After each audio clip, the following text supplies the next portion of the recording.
توسلنا بك إلى الله وقدمناك بين يدي حاجاتنا يا وجيها عند الله اشفع لنا عند الله قرار يا وجيها عند الله اشفع لنا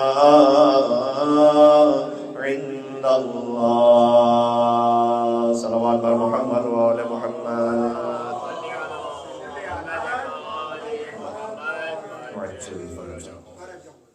قال الله تبارك وتعالى في القرآن الكريم بسم الله الرحمن الرحيم يا أيتها النفس المطمئنة ارجعي إلى ربك راضية مرضية فادخلي في عبادي وادخلي جنتي دار السلامات.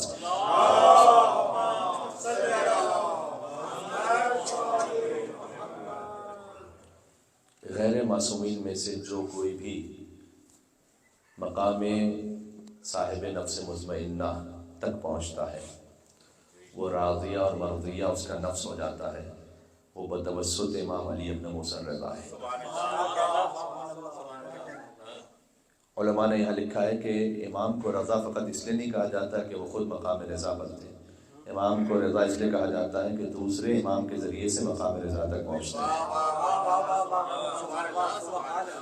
مقام رضا عالی ترین مقام ہے اللہ سبحانہ وتعالیٰ کی بارگاہ میں۔ خود کئی احادیث کا سلسلہ ہے اس پر کہ جو خدا کی رضا پر راضی ہوں، اس سے بڑھ کر ایک عبد کے لیے کوئی مرحلہ پر منزل ہو نہیں سکتی،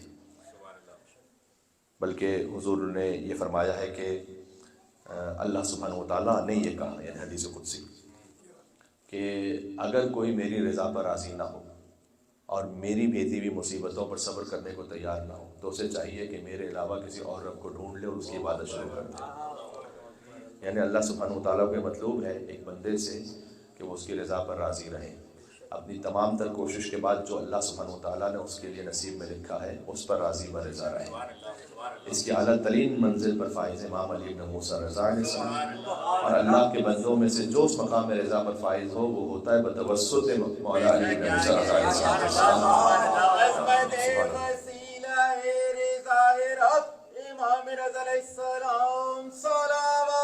اللہم صلی علی محمد۔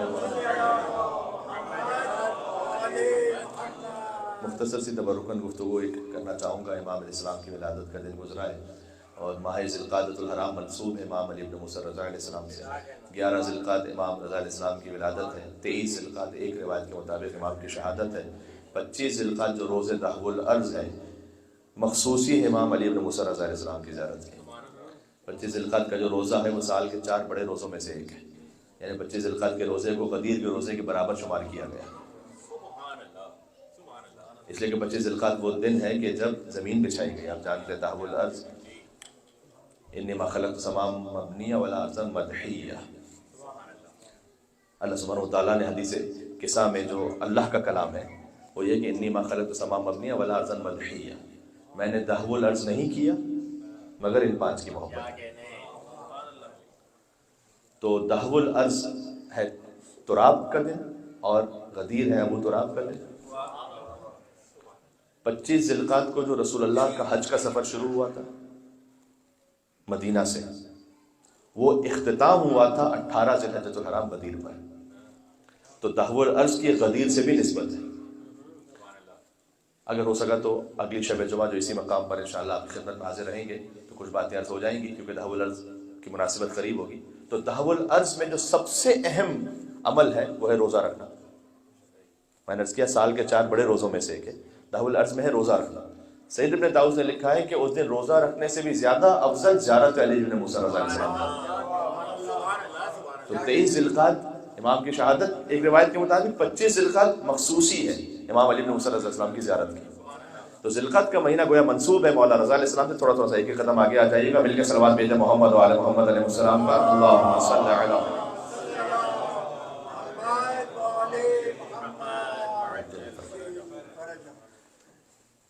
اس لیے آج کی شب جمعہ کی یہ گفتگو مخصوص رہے امام علی بن موسیٰ رضا علیہ السلام سے.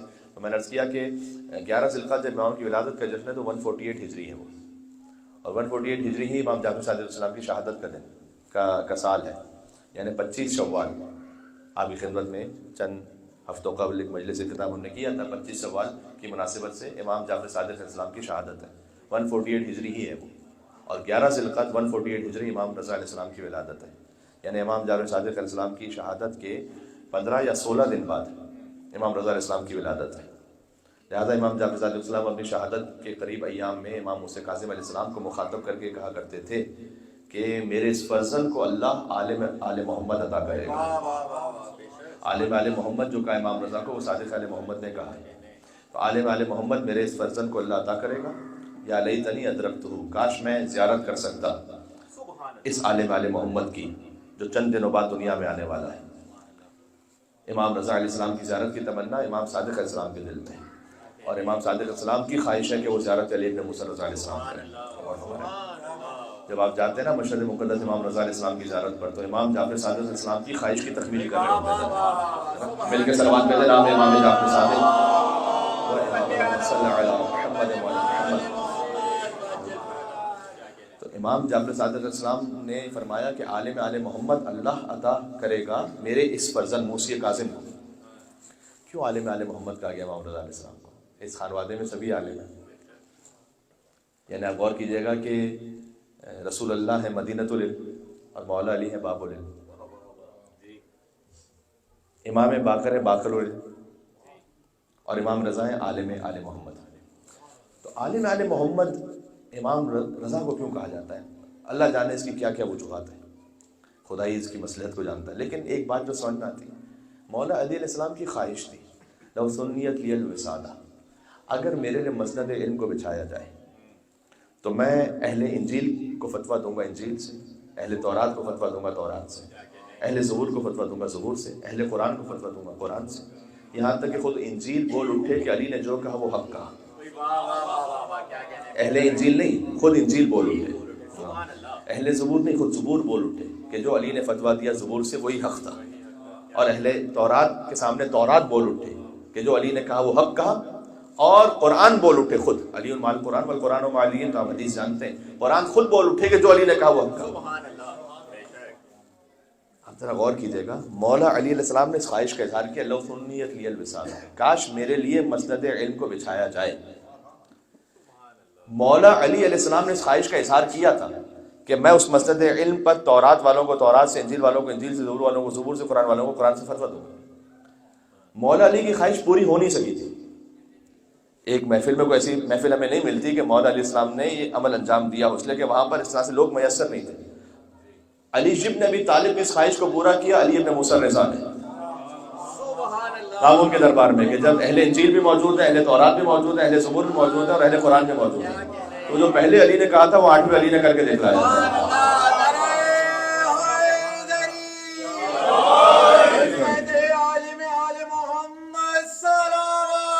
اللہ صلی علیہ.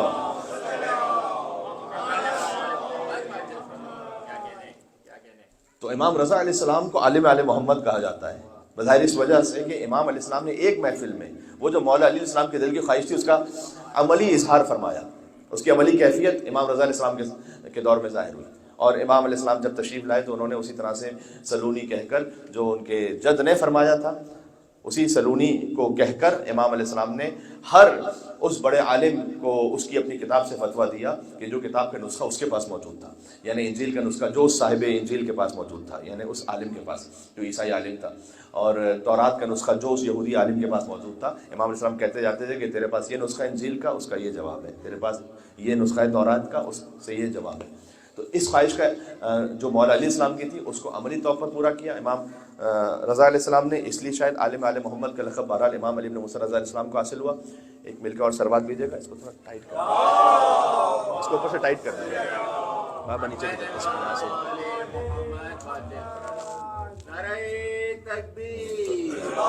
گیلا ہو گیا یا رسول اللہ یا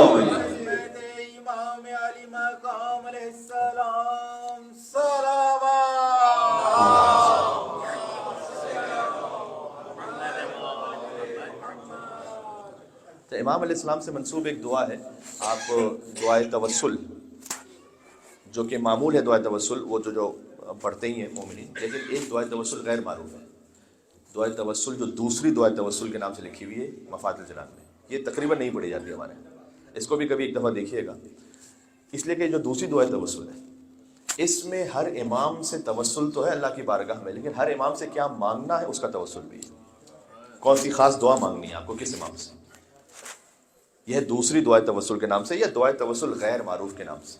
اس میں امام رضا علیہ السلام کا توسل دیکھیے گا، اللہم انی اسألک بحق ولیک، اے پروردگار میں تجھ سے سوال کرتا ہوں تیرے ولی کے واسطے سے، الرضا، وہ ولی کے جو رضا ہے۔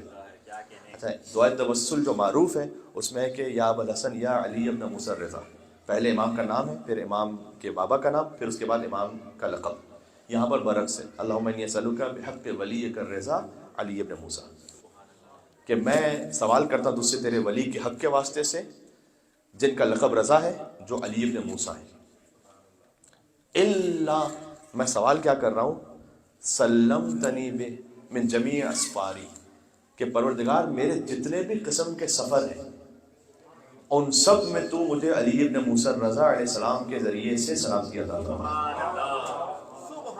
یہ امام علیہ السلام، امام ضامن، امام کو ویسے نہیں کہا جاتا سفر میں، ہاں جی، امام علیہ السلام کے نام کا ایک سکہ جاری ہوا تھا خلافت بنی عباس میں، کہ جب امام علیہ السلام نے ولی عہدی کو قبول فرمایا تھا، پہلے تو مامون یہ چاہتا تھا کہ خلافت قبول کر لیں تاکہ دنیا کے سامنے، خود حدیث میں، تاکہ دنیا کے سامنے ظاہر کیا جا سکے کہ آل محمد بھی دنیا دار ہے، جیسے ہی نے خلافت پیش کی گئی تو فوراً انہوں نے قبول کر لی دنیا داری کی خلافت۔ امام علیہ السلام نے اس کو رد کی، آپ جانتے ہیں کہ ان جملوں کے ساتھ کہ امام نے فرمایا کہ کیا یہ تیرا حق ہے یا تیرا حق نہیں ہے، اگر تیرا حق نہیں ہے تو مجھے دے نہیں سکتا، اگر تیرا حق ہے تب بھی دے نہیں سکتا۔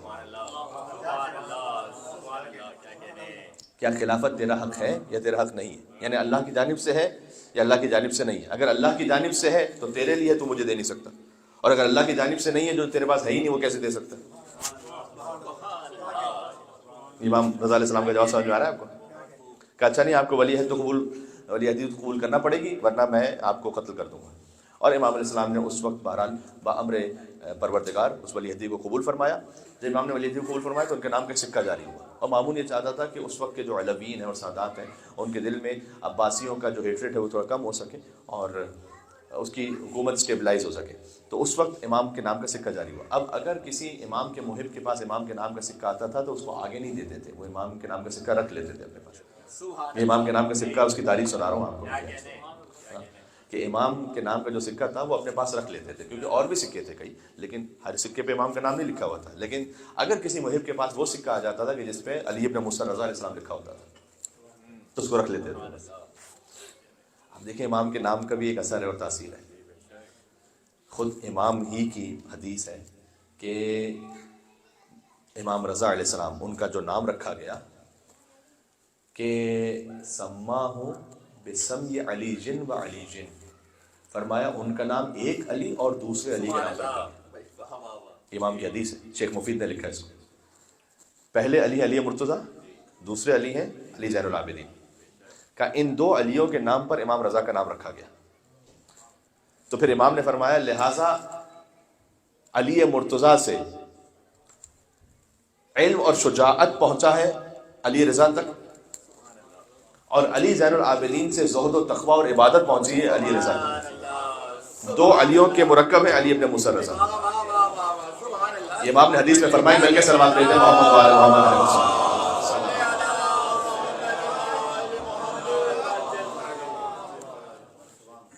دیکھیں یہ خود جو نام علی ہے، میں ایک بات کہہ دوں، امام باقر علیہ السلام ایک مرتبہ گھر تشریف لے کے ایک بچہ آیا، امام نے کہا کہ مسمو کا، تیرا نام کیا ہے؟ اس نے کہا محمد۔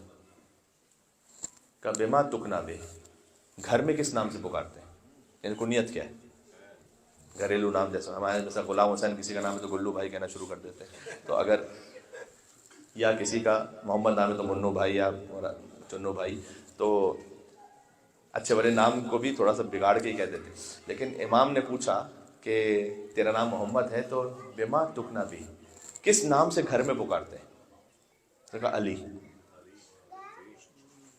امام نے کہا سبحان اللہ، تو نے شیطان سے حفاظت کا پورا بندوبست کر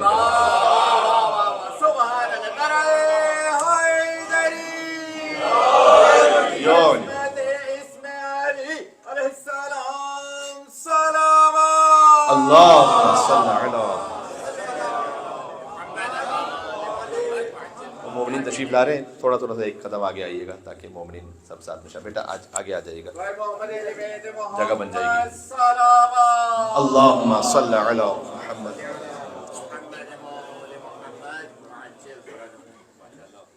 امام نے کہا لقد احتذرت من الشیطان احتذارا، تو نے شیطان سے حفاظت کا بندوبست کیا ہوا ہے، پورا بندوبست، کیونکہ تیرا نام محمد ہے اور پکارنے کا نام علی ہے.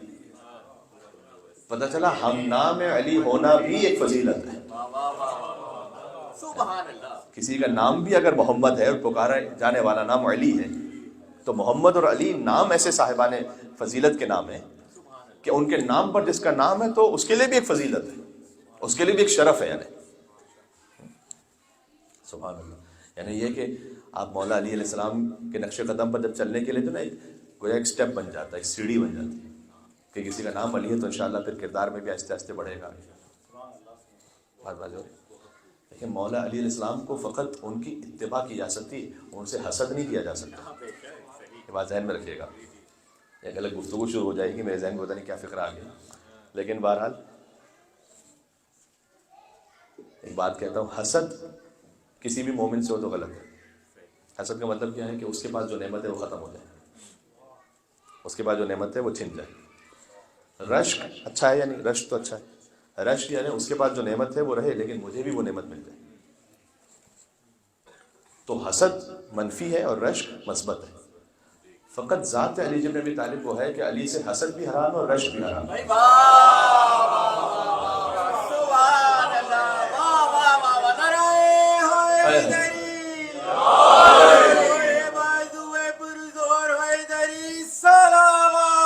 اللہم صلی علی.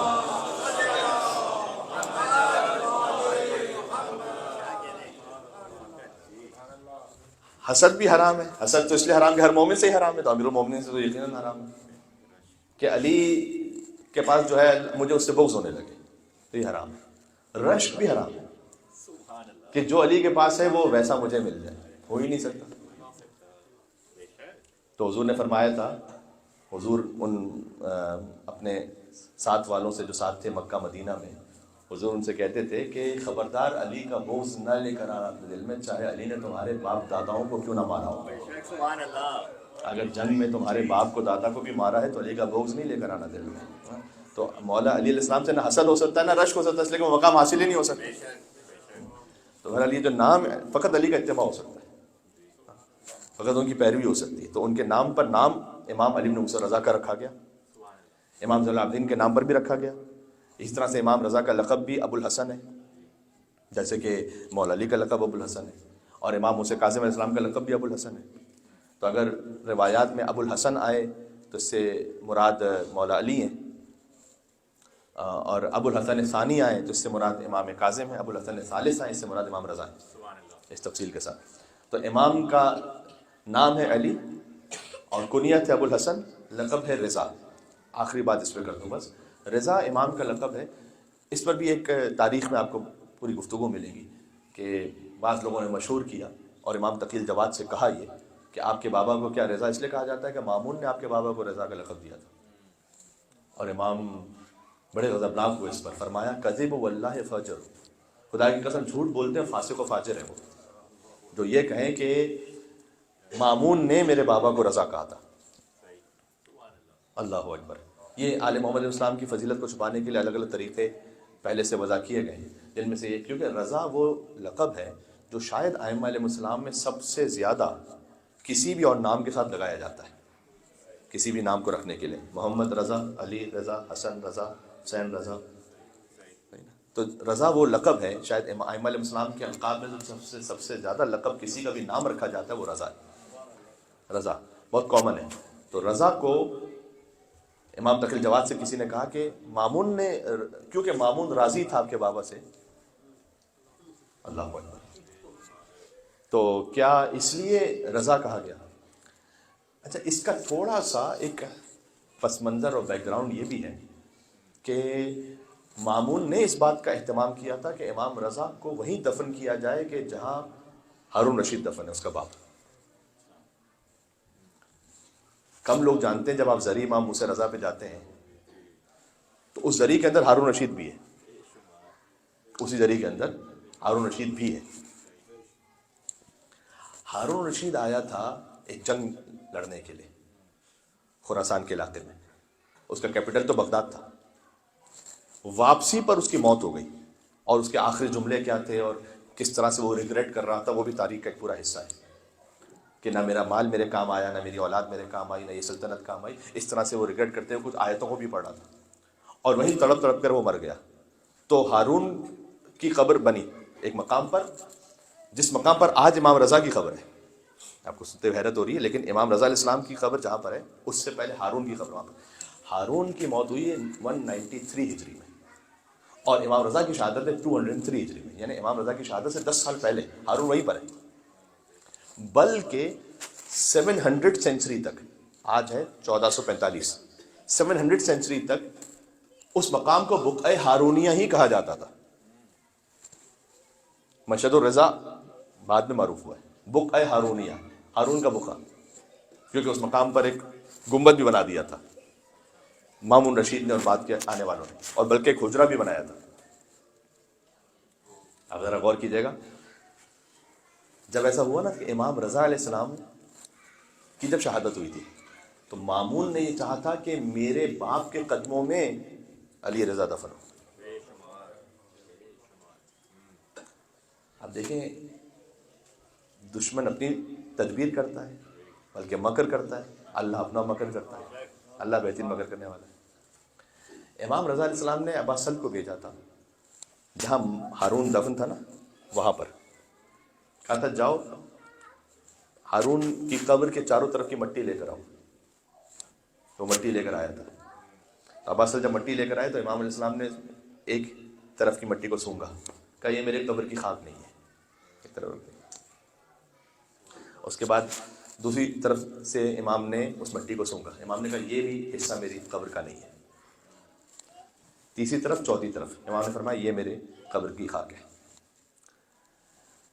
مامون نے یہ چاہا کہ اب جب امام کی جب شہادت ہو گئی تھی تو امام کو ہارون رشید کے قدموں میں نعوذ باللہ دفن کیا جائے۔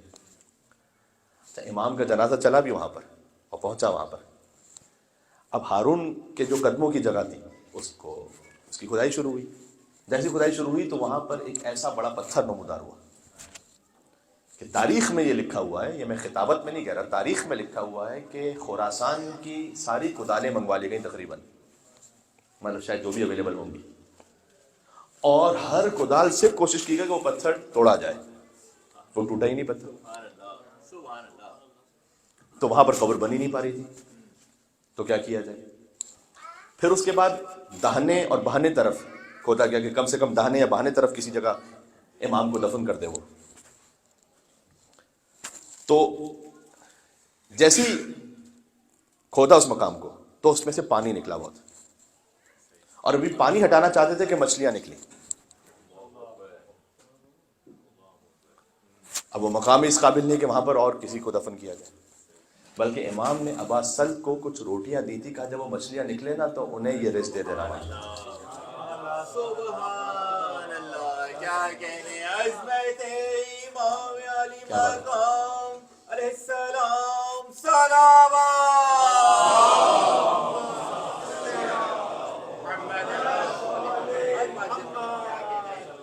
پھر ایک ہی جگہ رہ گئی ہارون کا سر اور امام کے قدم، اس مقام کو کھودا گیا تو مقام فوراً کھودتا گیا اور اس پہ قبر بن گئی آرام سے۔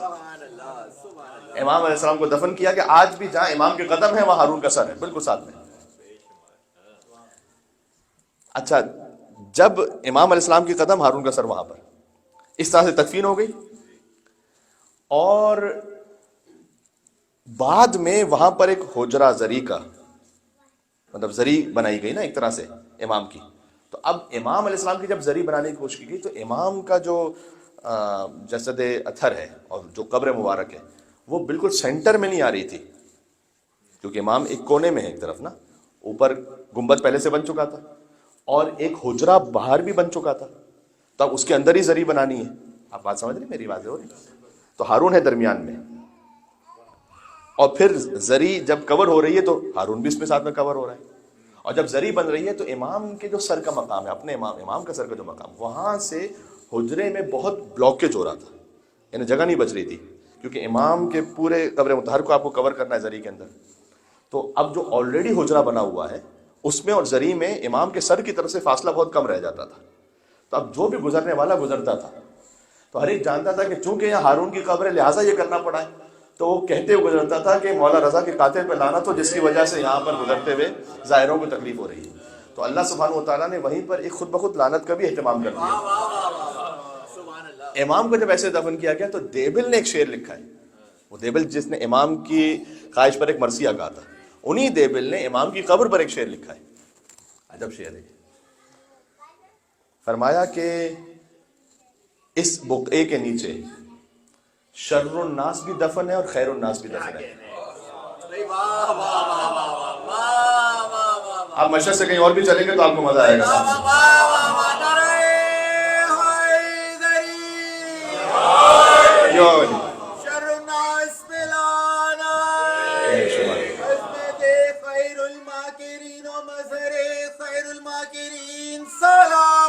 اللہم صلی علی محمد. تو دیبل نے، یہ پہلا مصرع ہے. دوسرا مصرع سناتا ہوں. دوسرا مصرع اور زیادہ لطیف کہ یہ وہ مقام ہے جہاں شر الناس بھی دفن ہے یعنی ہارون، خیر الناس بھی دفن ہے یعنی علی بن موسیٰ رضا. پھر اس نے کہا آگے کہ یعنی یہاں پر طیب بھی دفن ہے اور خبیث بھی دفن ہے. اور یہ اللہ اکبر، انہوں نے کہا یہ مقام اس بات کی دلیل ہے کہ اگر طیب اور خبیث ایک ساتھ دفن ہو جائیں تو نہ خبیث طیب کی طہارت میں کوئی کمی کر سکتا ہے، نہ طیب کے دفن ہونے سے خبیث کی خباثت میں کوئی کمی ہو سکتی ہے. یہ دیبل نے شعر لکھا. اللہ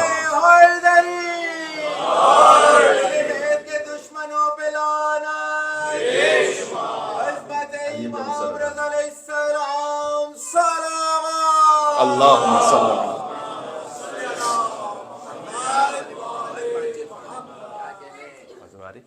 تو یہ وہ تھوڑی تفصیل ہے کہ جو امام رضا علیہ السلام کے بارے میں کم ڈسکس ہوتی ہے. میں بھی آپ کی خدمت میں پہلی مرتبہ پڑھ رہا ہوں، اگرچہ کہ کچھ 15-20 مجلسیں تو میں پڑھ چکا ہوں شاید امام رضا علیہ السلام کے بارے میں آپ کی خدمت میں. لیکن بہرحال یہ امام رضا علیہ السلام کے جو ایک دفن کی اپنی تفصیل ہے، اس میں اور بھی کچھ تفصیلات ہیں، وہ بھی کبھی اور صحیح، جو کہ آج بہرحال ولادت کا جشن ہے. لیکن میں چاہتا یہ تھا کہ دیبل کا اصل میں شعر آپ کو سناؤں کہ ایک مقام پر شر الناس خیر الناس، طیب خبیث سب ایک ساتھ دفن ہے، لیکن طیب کے ہونے سے خبیث کی خباثت کم نہیں ہوگی. اللہ اکبر.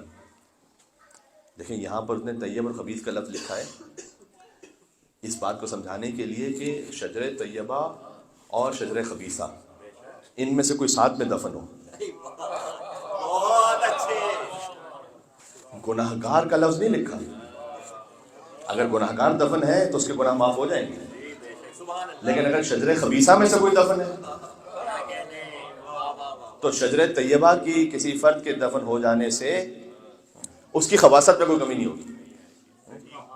ہاں یہ بڑا ایک لطیف لفظ ہے یہاں پر جو دیبل نے رکھا ہے یہاں پر.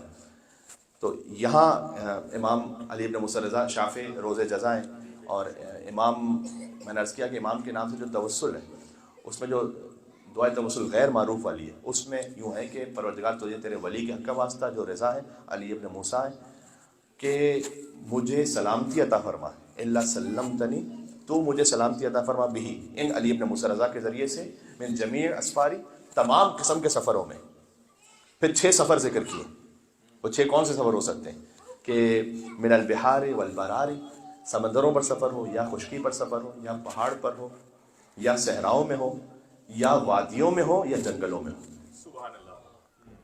من جمیع ما اخاف و احذر، ہر اس شے سے جس سے مجھے خوف آتا ہے یا جس سے مجھے کوئی خطرہ ہو سکتا ہے، تو مجھے ان علی ابن موسیٰ رضا کے ذریعے سے میرے سفر میں سلامتی عطا فرما. لہذا امام ثامن کو امام ثامن کہا جاتا ہے. انک رؤوف الرحیم، اس لیے کہ بے شک تو بہت مہربان اور رحم کرنے والا ہے. رؤوف امام رضا کا لقب بھی ہے اور اللہ کا نام بھی ہے، اور یہاں امام رضا کے توسل میں اللہ کو جس نام سے پکارا گیا وہ بھی رؤوف ہے، اور جن امام کا توسل ہے وہ بھی رؤوف ہے۔ رحیم یعنی مہربانی رکھنے والا، اور رؤوف یعنی شدت مہربانی جس کے وجود سے ظاہر ہو، اس لیے امام رؤوف ہیں۔ جب جاتے ہیں آپ امام کے حرم میں تو امام کی خاص ایک مہربانی کو آپ احساس کرتے ہیں۔ اس لیے علامہ طباطبائی نے بھی لکھا ہے کہ امام رضا علیہ السلام کی رافت حسی ہے، ٹینجبل ہے، ایک بڑا لطیف لفظ ہے۔ ویسے یہ حواس خمسہ میں نہیں آ سکتی کسی کی رحمت، لیکن امام رضا علیہ السلام کی رحمت ٹینجبل ہے، حسی ہے، یعنی فیل ہوتی ہے، آپ محسوس کرتے ہیں، خاص امام رضا علیہ السلام کی رحمت اور رافت کو محسوس کرتے ہیں۔ جیسے مثال کے طور پر جب بھی امام کے کوئی ایام آئے تو ہمارا دل ہوتا ہے کہ کاش مشہد میں ہوتے ہیں۔ یہ جو کاش مشہد میں ہوتے ہیں یہ بھی اس خاطر ہے کہ چونکہ آپ کی دینت جڑی ہوئی ہے مولا رضا علیہ السلام کے ساتھ۔ امام نے حدیث میں فرمایا کہ چونکہ ہمارے شیعہ ہماری بچی ہوئی دینت سے خلق ہوئے ہیں، لہذا وہ ہماری ہر خوشی میں خوش ہوتے ہیں اور ہمارے غم میں مغموم ہو جاتے ہیں۔ سبحان اللہ۔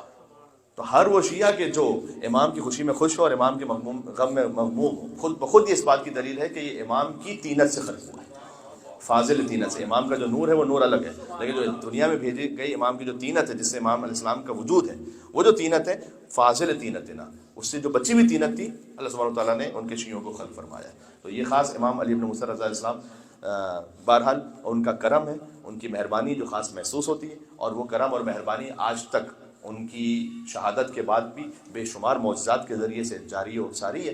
میں وہ لفظ کہہ دوں، وہ بات مکمل کر دوں کہ امام کے فضائل کو چھپانے کے لیے رضا کے لیے کہا گیا کہ رضا تو کہہ دیا تھا مامون نے، کیونکہ مامون راضی تھا آپ سے، وہاں سے ساری بات شروع ہوئی تھی کہ مامون نے چاہتا کہ ان کا جنازہ دفنائے مامون کے باپ کے پہلو میں۔ تو امام علیہ السلام سے چونکہ مامون راضی تھا لہٰذا اس نے رضا کا لقب دے دیا۔ امام تقی الجواد نے فرمایا کہ خدا کی قسم جھوٹ بولتے ہیں اور فاجر ہیں جو یہ کہتے ہیں۔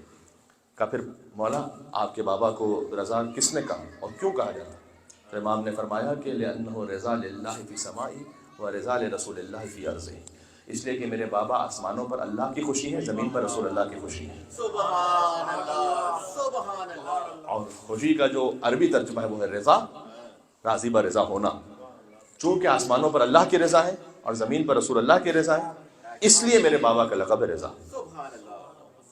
اس کے بعد امام سے پوچھا گیا کہ آپ میں سے تو سارے ہی آسمانوں پر اللہ کی رضا ہے اور زمین پر رسول اللہ کی رضا ہے، ایسا ہے یا نہیں؟ تو پھر آپ کے بابا کو خاص رضا کیوں کہا گیا؟ کہ اس لیے کہ میرے بابا سے ان کے دوست بھی راضی تھے اور ان کے فضائل پر ان کے دشمن بھی راضی تھے۔ یہ مخصوص ہے علی بن موسیٰ رضی اللہ عنہ۔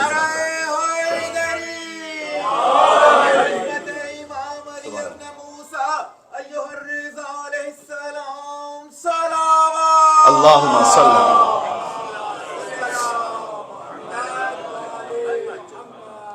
شمس الشموس انیس النفوس ایھا المدفون بارض طوس۔ ابو الحسن اور امام رضا علیہ السلام کا یہ خاص کرم، تو امام رضا کے کرم سے اور امام رضا علیہ السلام کے ان فضائل کے اظہار سے ان کے دوست بھی راضی تھے، دشمن بھی راضی تھے۔ مولا علیہ السلام کے فضائل سے ان کے دشمن راضی نہیں ہوتے تھے اس وقت۔ امام رضا علیہ السلام کے بارے میں معاملہ ایسا بن گیا تھا کہ چونکہ خود ولی عہد تھے وہ، تو امام کے فضائل کے اظہار پر بہرحال وہاں دشمنوں کو راضی بھی ہونا پڑتا تھا۔ تو ایک ایسی محفل ہوتی تھی کہ جہاں امام کے دوست و دشمن سبھی جمع ہوتے تھے اور امام کے فضائل کے اظہار پر راضی ہوتے تھے۔ تو امام جواد نے فرمایا کہ میرے بابا سے دوست بھی راضی تھے، دشمن بھی راضی تھے، لہٰذا خاص ان کا لقب ہے رضا۔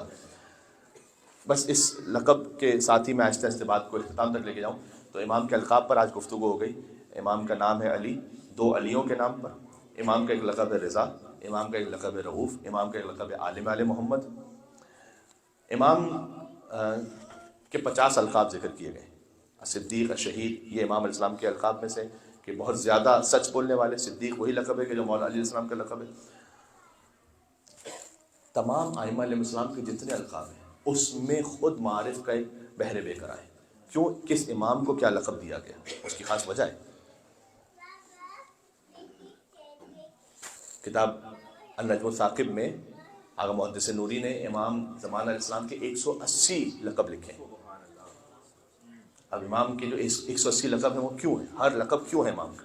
امام کو ہادی کیوں کہا جاتا ہے، امام کو مہدی کیوں کہا جاتا ہے، امام کو منتظر کیوں کہا جاتا ہے، امام کو منتظر کیوں کہا جاتا ہے؟ ہر لقب کی ایک خاص وجہ ہے۔ صحیح؟ جیسے رسول اللہ کو ابو القاسم کہا جاتا ہے.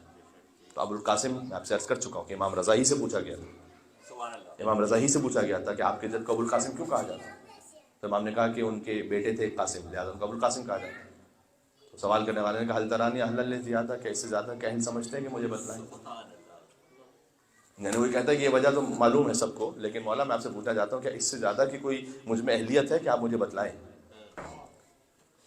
تو امام نے یہ بتلایا کہ کیا تم جانتے ہو کہ میرے جد علی قسیم الجنت والنار ہے، علی جنت جہنم تقسیم کرنے والے ہیں. کہ جی مولا میرا اس بات پہ یقین ہے. تو امام نے کہا جو تقسیم کرنے والا اسے کیا کہتے ہیں؟ قاسم.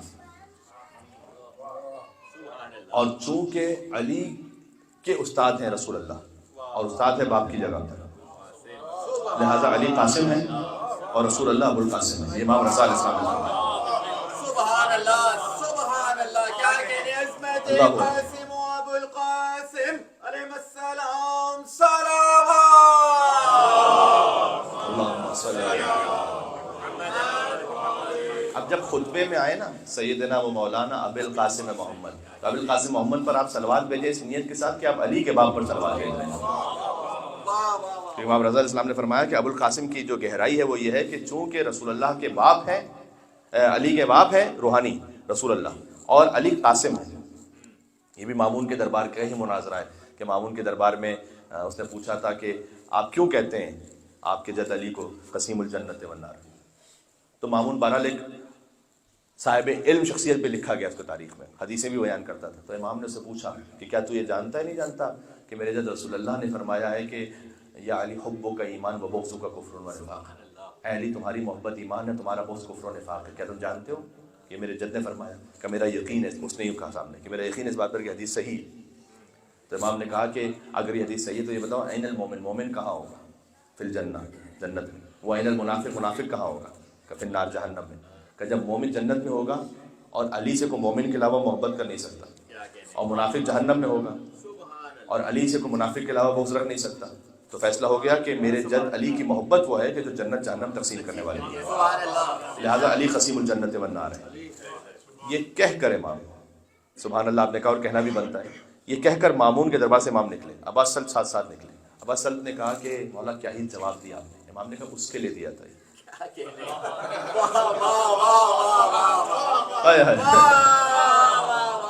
سلوات پڑھیں گے تو میں بتاؤں گا آگے کا جواب دیا.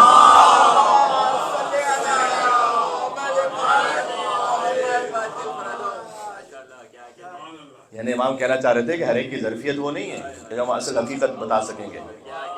یہ اس کے لیے ہم نے جواب دیا تھا کہ یا علی حبو کا ایمان بغضوں کا کفر و نفاق. اس جواب میں بھی کوئی غلطی نہیں ہے، نعوذ باللہ امام علیہ السلام کی جانب سے بہرحال جواب ہے نا، تو اس میں عین حق ہے. لیکن امام نے کہا اس کی سطح کا جواب تھا یہ کہ چونکہ علی سے کو مومن کے علاوہ محبت کر نہیں سکتا اور علی سے کو منافق کے علاوہ بغض رکھ نہیں سکتا، تو مومن جنت میں ہوگا منافق جہنم میں ہوگا. تو وہ محبت علی ہی تو جو منافق اور نفاق اور ایمان کے حساب سے جنت جہنم تقسیم کرنے والی ہے. بات ختم ہو گئی. جب باہر نکلے ابا سلطنہ کا بہت اچھا جواب دیا مولا. امام نے کہا اس کو دیا کہ مولا پھر حقیقت کیا ہے، پھر کیا جواب ہے؟ امام نے کہا علی القسیم الجنت والنار، میرے جد علی جنت جہنم تقسیم کرنے والے ہیں. اس کا معنی یہ ہے کہ میرے جد خود جہنم کے اس راستے پہ کھڑے ہو جائیں گے خود، اور ایک ایک عبد خدا جو آتا جائے گا جو ان کا مبغض ہوگا علی جہنم میں پھینک دیں گے، کہیں گے ھذا لک، یہ تیرا ہے، اور جو ان کا محب ہوگا لے لیں گے ھذا لی، یہ میرا ہے. ایسے تقسیم کریں گے.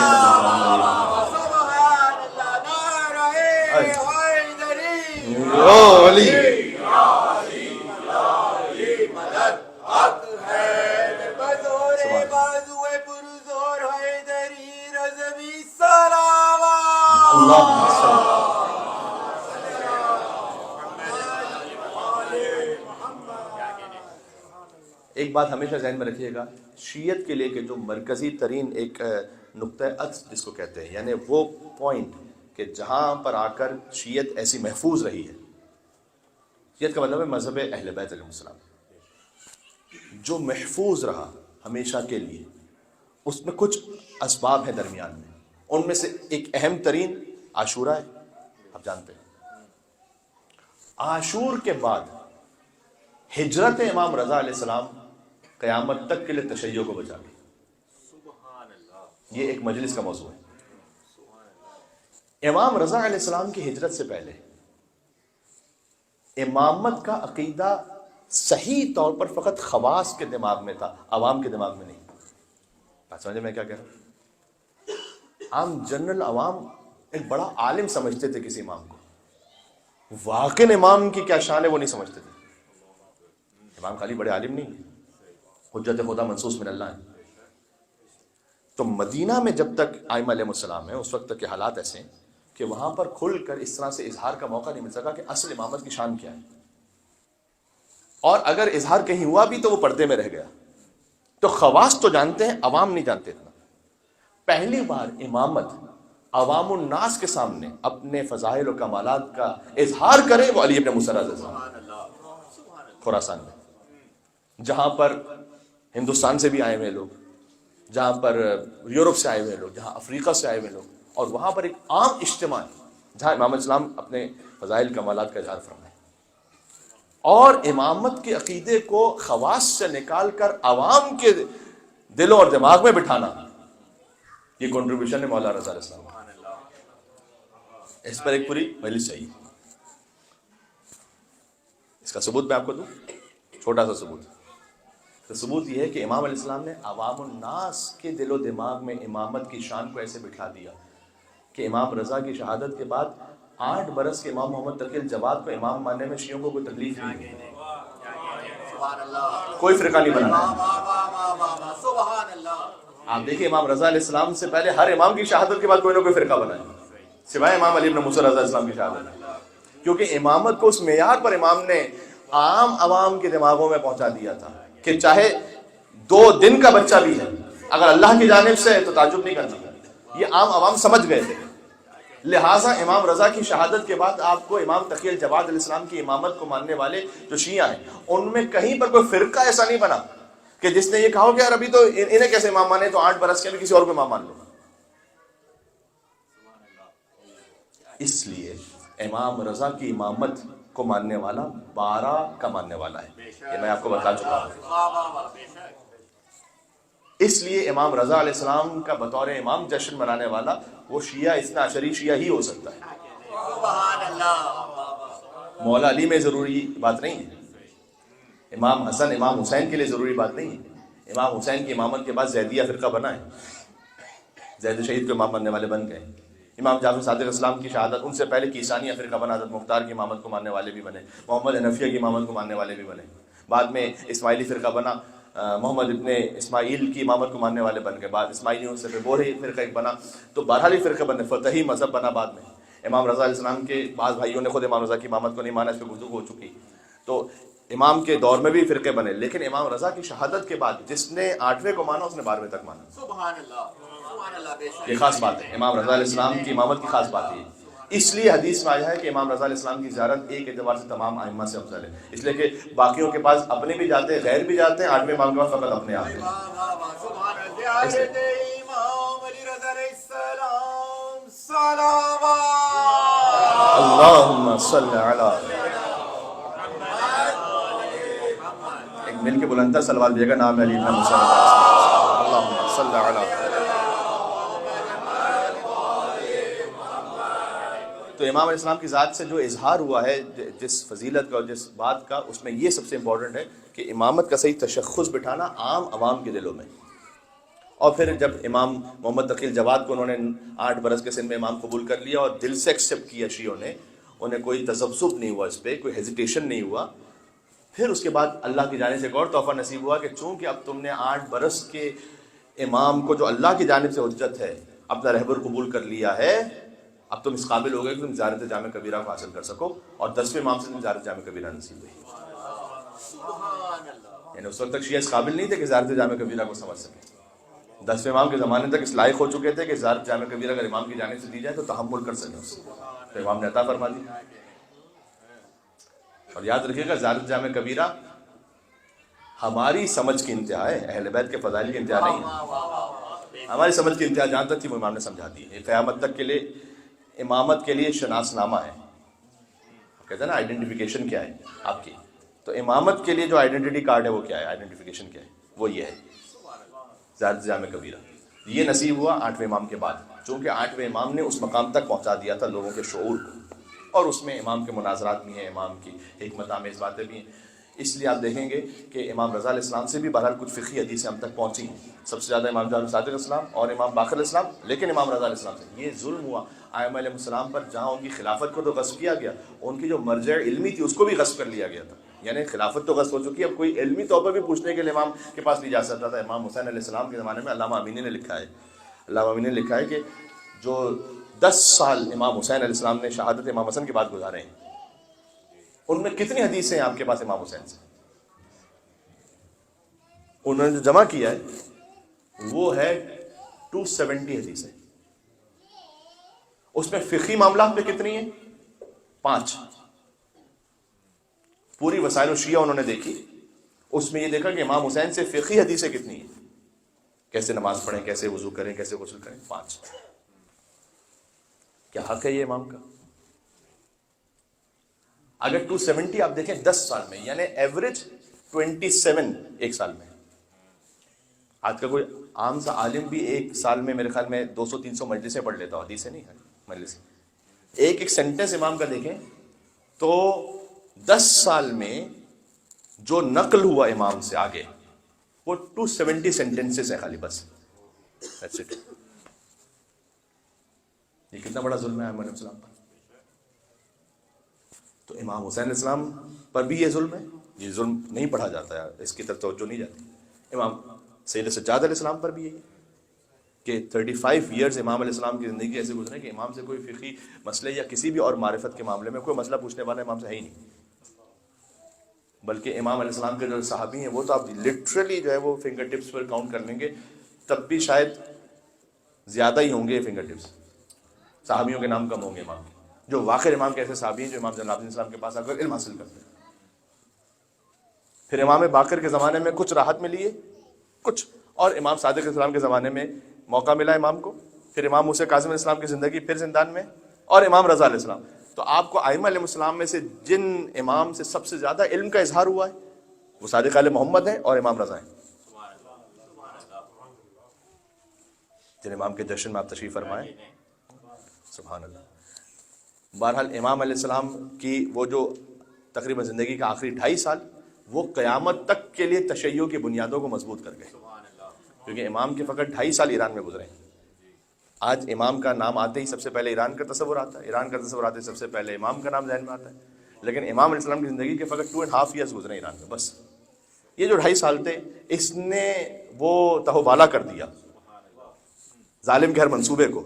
کب امام علیہ السلام جب وہاں پر پہنچے تو امام اپنے جد کی احادیث کو بیان فرماتے ہیں، اور میں آپ سے کہہ چکا ہوں کہ امام جب بھی حدیث بیان کرتے ہیں تو کہتے ہیں کہ میں نے سنا اپنے بابا سے، ان کے بابا سے، ان کے بابا سے، ان کے بابا سے، تاکہ تم فقط مجھے نہ پہچانو، میرے پورے سلسلے کو پہچانو کہ میں کہاں سے آیا ہوں۔ تو سلیمان ابن احمد طائی کا بیان ہے کہ میں ایک محفل میں امام رضا کی خدمت میں بیٹھا ہوا تھا، 152 حدیثیں امام رضا نے وہ بیان کی کہ جو کہا قال رسول اللہ صلی اللہ علیہ وسلم، 152۔ کہاں امام حسین علیہ السلام 10 سال میں 270، کہاں ایک محفل میں 152، امام رضا صاحب ایک محفل میں 152، اور ہر حدیث پر امام کہتے تھے کہ میں نے سنا اپنے بابا سے، انہوں نے ان کے بابا سے، انہوں نے ان کے بابا سے، انہوں نے ان کے بابا سے، یہاں تک کہ رسول اللہ سے۔ تو رسول اللہ کے امر کا احیاء کیا امام رضا علیہ السلام نے۔ بات واضح ہو گئی؟ آج جو کچھ ہم یہاں بیٹھے ہوئے ہیں سفرہ امام رضا علیہ السلام، مادی و معنوی سب کچھ سفرہ امام رضا علیہ السلام۔ بہرحال آپ جن امام پر بھی گفتگو کی تھی، امام صادق علیہ السلام پہ گفتگو ہو رہی تھی، تب بھی یہی محسوس ہوتا ہے واقعاً ایسا ہی ہے۔ جن امام پر بھی گفتگو کی تھی، اگر آپ امامت کے سلسلے میں درمیان سے کوئی ایک کڑی بھی نکال دیتے تو نماز روزہ کیا توحید ہی نہیں بچتی، ختم ہو جاتا ہے سارا عقیدہ۔ اگر کسی بھی امام کے سلسلے میں سے ایک چین کو خالی نکال دیا، مثلا امام صادق علیہ السلام کا زمانہ نہ ہو تو کیا ہوتا، مثلا امام موسیٰ کاظم علیہ السلام کا زمانہ نہ ہو کیا ہوتا، میں آپ سے کہہ رہا ہوں یہی ہوتا کہ حتیٰ یہ کہ کوئی توحید و رسالت ہی کو ماننے والا نہ بچتا، نماز روزہ تو چھوڑ دیں۔ یہ ہر امام کے ساتھ کنٹریبیوشن رہا ہے۔ اور امام رضا علیہ السلام پر جو کہ آج گفتگو تھی تو لہٰذا میں نے تھوڑا سا امام کے بارے میں عرض کر دیا، امام کے کچھ القاب، اور اس کے بعد ایک مختصر سی ایک سینگ تھی امام کی، البتہ ہے اس میں 10 نکات، میں چاہیے رہا ہوں کہ آپ کے ساتھ شیئر کر دوں، اور وہ یہ کہ امام علیہ السلام نے یہ فرمایا کہ جو سب سے بڑا عاقل ہے وہ کون ہے، عقل رکھنے والا کون ہے۔ جب آپ نے کہا جس میں یہ 10 امور ہیں وہ سب سے بڑا عقل ہے، تو یہ اچھا پیرامیٹر ہے کہ آپ بعد میں جا کر اس کو سن لیجئے گا اور اس پوائنٹ کو لکھیے گا اور خود ہی سیلف اسسمنٹ کر لیجئے گا کہ کتنے عاقل ہیں اور کتنے نہیں ہے. یہ رپورٹ کارڈ ہے. عاقل کی سب سے پہلی نشانی یہ ہے کہ اس سے صرف خیر کی توقع کی جائے. یہ امام رضا نے فرمایا. آپ کسی کا بھی نام لیں, کسی کے بارے میں سوچیں, اگر آپ کے ذہن میں پہلا پرسیپشن اس کے لیے آتا ہے کہ ہاں یار اس سے تو خیر ہی ہے بس, اس کا مطلب ہے کہ اس میں عاقل کی پہلی نشانی موجود ہے. ابھی کسی اور کی وجہ اپنے آپ پہ چیک کیجیے گا. اگر کوئی میرے بارے میں سوچے, میرے دوست, احباب, گھر والے, کیا وہ یہ میرے بارے میں پہلا تاثر لیتے ہیں کہ اس سے صرف خیر ہی صادر ہوگا؟ وہ ہے عاقل. امام رضا کے لیے سنا رہا ہوں. اور دوسرا بالکل اس کا جو لازمہ ہے, فرمایا امام نے کہ جب بھی اس عاقل کے بعد شخص کے بارے میں سوچا جائے تو اس سے ہر ایک یہ توقع رکھے اور سمجھے کہ اس سے مجھ تک شر نہیں پہنچنے والا. یہی السلام علیکم کا مطلب ہے. جب آپ کسی سے ملتے ہیں کہتے ہیں السلام علیکم, اس کا مطلب کیا ہے؟ یعنی میری جانب سے آپ پر سلامتی ہو, یعنی میری جانب سے آپ تک خیر ہی پہنچے گا, کوئی شر نہیں پہنچے گا. یہ خود السلام علیکم میں شامل ہے. السلام علیکم فقط رسمی کاروائی نہیں ہے. السلام علیکم نہ بولنے والے کو بتا, نہ سننے والے کو بتا, جواب دینا واجب ہے. وعلیکم السلام. جب ایک شخص نے کہہ دیا کہ میری جانب سے تم تک خیر ہی پہنچ سکتا ہے, شر تو نہیں پہنچ سکتا کم سے کم, تو پھر واجب ہے کہ وہ بھی سامنے جواب دے کہ میری جانب سے بھی تم تک شر نہیں پہنچے گا, خیر ہی پہنچے گا. یہ السلام علیکم بعض مرتبہ الفاظ رہ جاتے ہیں, اس کے روح اور معنی ختم ہو جاتے ہیں. السلام علیک یا سلطان العرب والعجم سلام. اللہم صلی علی محمد. اور کیجیے گا. مثلا کوئی فقیر آیا مانگنے کے لیے, آپ نے کہا یا معاف کرو. یہ جو معاف کرو ہے, یہ لفظ رہ گیا ہے, اس کے پیچھے میننگ ختم ہو گیا ہے. معاف کرو کا مطلب یہ تھا کہ ایک زمانہ تھا کہ جب کوئی کسی سے کوئی حاجت مانگتا تھا تو اس کے لیے اس کی کوئی مدد نہ کرنا بڑی شرمندگی کی بات ہوتی تھی. یا علیہ السلام کے ان کے اصحاب کے واقعات میں ملتا ہے. تو وہ اس وقت کہتے تھے کہ معاف کرو, یعنی وہ معافی طلب کرتے تھے کہ میں تمہیں مدد نہیں کر سکتا. تو جو معاف کرو وہ رہ گیا, اس کے پیچھے جو روح ہے وہ ختم ہو گئی. اب کیا کریں گے, فقیر بھی کچھ ایسے پروفیشنل ہو گئے کہ ویسے ہی انسان جو ہے وہ واقعاً کہتا ہے دل سے کہ بھائی معاف کرو. تو السلام علیکم کا لفظ رہ گیا, اس کی روح ختم ہو گئی.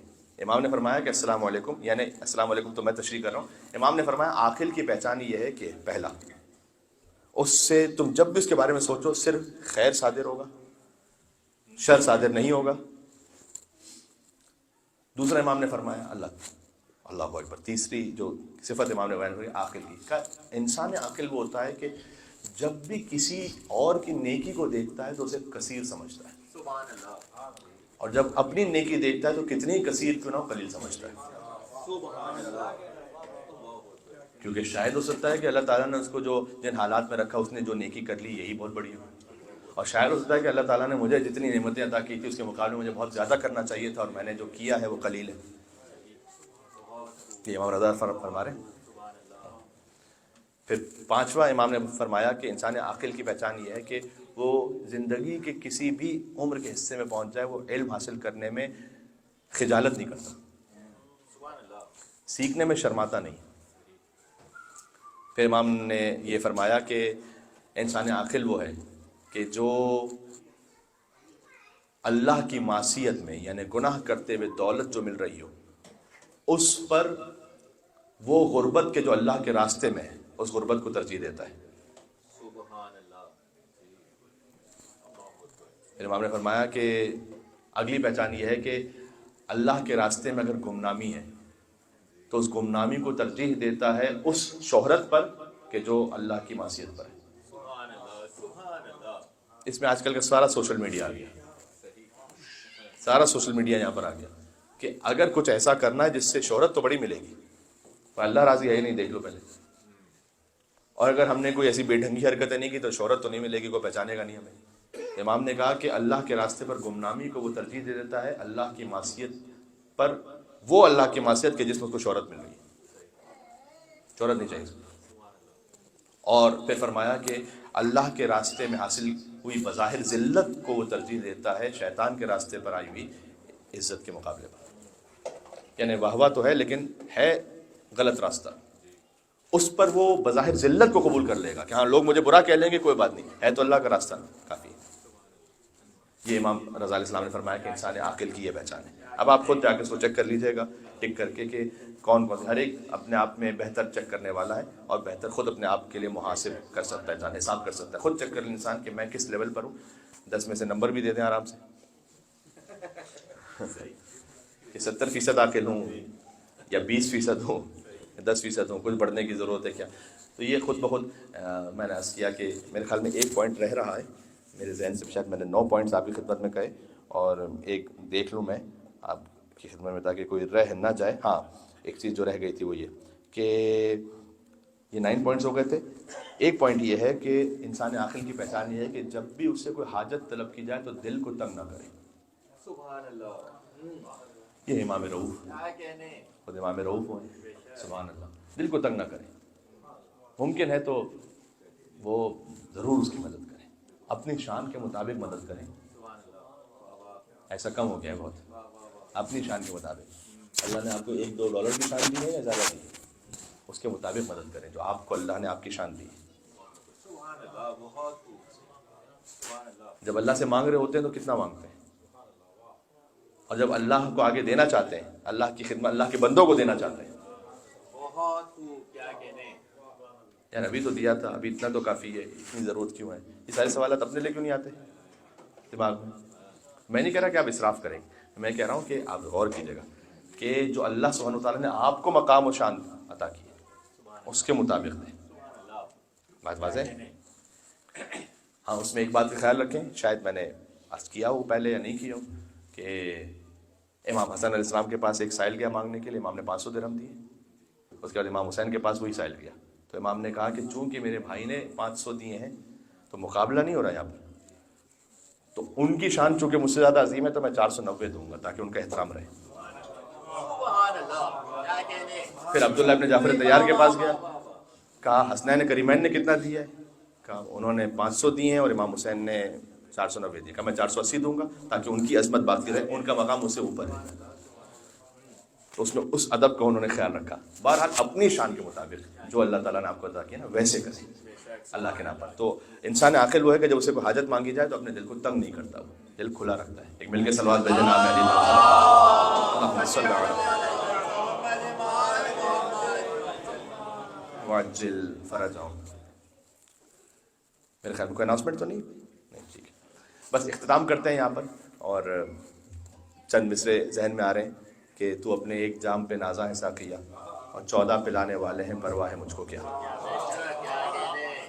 جن امام کی بات کیجیے تو ان امام پر ایسا لگتا ہے کہ بس ہر فضیلت یہیں سے شروع ہے یہیں پہ ختم ہے۔ 14 پلانے والے ہیں پرواہ ہے مجھ کو کیا، اور بتلائے دیتا ہوں تجھے میں خانوں کا پتہ، شرابن طہورہ ملے گی کہاں سے؟ بتلائے دیتا ہوں تجھے میں خانوں کا پتہ، بتاؤ کازمین و خراسان و سامرا۔ یہ جگہ ہے۔ کیا کہنے،